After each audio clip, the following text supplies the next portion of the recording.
Hello! In this video I will show you how to install Microsoft Edge browser on LENOVO Tab M11. So you have to start with opening your Google Play Store, then click on search bar and type in Edge and click search. And now click install.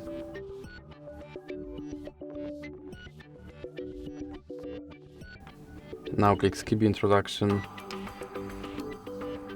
And here you can set Microsoft Edge as your default browser, or you can click not now. Here you can customize your homepage, or you can click not now. Now you can sign in to sync your data, or you can click not now. And now you have to confirm your data and privacy settings. And Microsoft Edge is now installed and ready to use, so that's it for this video. If you liked it, please remember to leave like and subscribe.